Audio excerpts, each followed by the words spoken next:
Okay గురుగారు, భారత ప్రధానమంత్రి నరేంద్ర మోదీ గారికి ఈ సంవత్సరం ఎలా ఉండబోతోంది? నరేంద్ర మోడీ గారు ఆయన జాతక రీత్యా ఆయనది వృశ్చిక లగ్నము, వృశ్చిక రాశి. కొంత మంచి సమయము. ఆయన యోగి అంటే కాబట్టి ఈ సంవత్సరము ఆయనకు అష్టమ శని తొలగిపోయింది.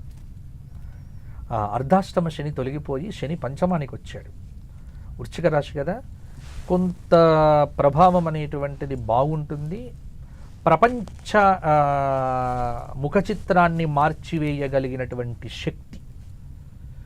ఇప్పుడు మీరందరూ కూడా చాలామంది నువ్వు అడగలేదు కానీ నేను చెప్తున్నాను, అమెరికాకు సంబంధించినటువంటివి ఇవన్నీ ఈ ప్రభావం తొలగిపోతాయి. అంటే ఇప్పుడు మీడియాలో మనకేదో పెద్ద పెద్ద వార్తలు కనిపిస్తున్నాయి కదా, భారతదేశానికి అమెరికాతో ఎప్పుడు సత్సంబంధాలే ఉంటాయి.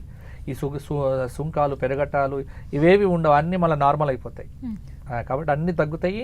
అది నరేంద్ర మోడీ గారి యొక్క చొరవ వల్ల మళ్ళీ భారతదేశానికి మిగతా దేశములతో సత్సంబంధాలు బాగా ఏర్పడతాయి.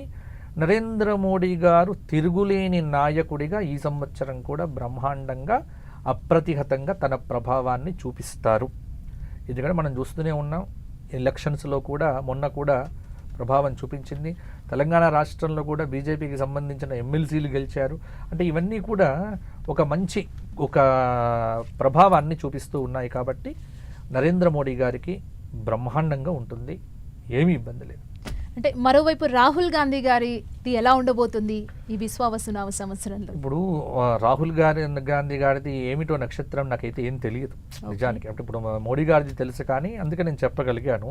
మనకు తెలియని నక్షత్రాలు, తెలియని వాటి గురించి నామ నక్షత్ర ప్రకారంగా చూస్తే రాహుల్ అనేటువంటిది చూస్తే మనకు తులారాశిగా కనిపిస్తూ ఉన్నది. కాబట్టి తులారాశి కొంత ప్రభావం బాగుంటుంది. అంటే నేను నామనక్షత్ర ప్రకారం చెబుతున్నాను కాబట్టి తులారాశి. కాబట్టి ఇప్పుడు రేవంత్, రాహుల్ ఇవన్నీ రకారానికి సంబంధించినటువంటివి కాబట్టి కొంత గత సంవత్సరం కంటే పర్వాలేదు. ఈ సంవత్సరం అనుకూలత పెరుగుతుంది, ప్రతికూలతలు తగ్గుతాయి.